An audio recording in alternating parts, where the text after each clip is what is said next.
Hi, my name is Erik Johnson. I'm with Valve, here to talk about Dota 2 at Gamescom. Talk a little bit about what role technology has played between games for what you guys were able to do. So this is using the Source engine, set of technology that we've been building on for a number of years now. More recently, Dota 2 is kind of a departure for Valve. It's our first game that's not a first-person shooter. So we had to build a lot of technology that traditional RTS games had built. For the tournament itself, we've actually built a bunch of technology just to handle a tournament as it progresses, being able to stream the games to millions of people around the world. So like all of our games, we're looking for ways to kind of stretch our technology with new products. Talk a little about the game and what's going on. Well, here at Gamescom, this is the first time people have gotten to see Dota 2, and we wanted to think of a cool way to kind of show the Dota fans the game for the first time. And we felt like taking 16 of the top teams in the world and having them compete here at the International would be a cool way. Dota's this game that everybody always wants to find new ways to get better and new strategies, and so watching kind of the best in the world play on the biggest stage in the world is a great way to do that. Talk a little about the game itself, and for those who haven't played it, what is going on in the world. So Dota 2, the best way we think of describing it is an action RTS. So it has a real-time strategy view, but you only control a single hero. And then within the game, there's kind of a mini RPG experience that starts with you as a level 1 hero with no real abilities or items or anything like that. And as the game progresses, you end up really powerful, lots of different items, lots of different skills. And there's about 105 different heroes that you can play as with different roles and skills and abilities and useful in different ways in the game. So there's a real strategy to what your team of 5 is going to choose hero-wise against the other team. It's multiplayer, team-based, 5-on-5. And talk a little about the actual world and what people are going to be exploring. So the cool thing for us at Valve is this is kind of our first fantasy title. And the game began as a mod made by kind of, for the last 6 years, a guy named IceFrog, who's never had an art staff or marketing staff. It's just him by himself kind of building this giant audience.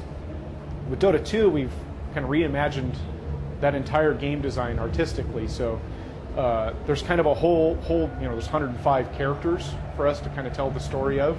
There's this whole world that all takes place on a single map. And our trailer that we released kind of touched on where we're going to start to tell that story. We think additional movies, probably comics, are going to be other ways that we're going to kind of fill in the backstory to the world that people are playing in. But how do you guys plan on expanding this world itself? Because you said you just have one large map to begin with. I mean, for right now, we're really focused on getting the multiplayer Dota experience out in front of customers. But at Valve, we've never had a game where we created this many different characters at once. So people are definitely kind of chomping at the bit to see what are the other ways that we can take this world and do, create different kinds of experiences with it. So we don't have anything really nailed down just yet, but there's definitely going to be a lot of things added on over time.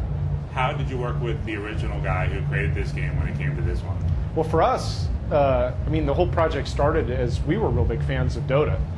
And, we were kind of playing to the game in the way that was hurting some marriages around the office. But as we kind of went through a few cycles of updates to that product, we became pretty big fans of the developer. And in a lot of ways, he was doing things that, similar to us, were trying to add on content and experimenting out in the open over time.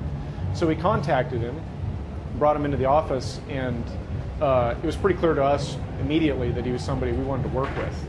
So we brought him on and kind of talked about what would a sequel look like for the product, and that's how we've ended up at Dota 2. So we want to take kind of the core game experience of Dota, reimagine that in a new world, and then solve some of the problems for Dota players, like getting into a game with your friends or being a new player, and how do you learn about this very broad and complex game experience.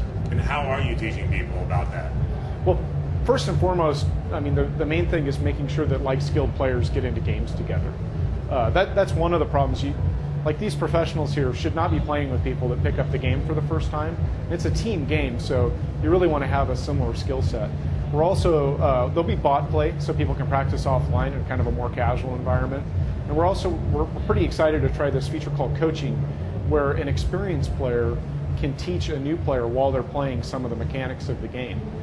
We think that fits really well with Dota because everyone that's ever came to Dota seemingly came from having their buddy that was really excited, hey, come play Dota with me, and now we're kind of giving them a way to really formally teach that in person.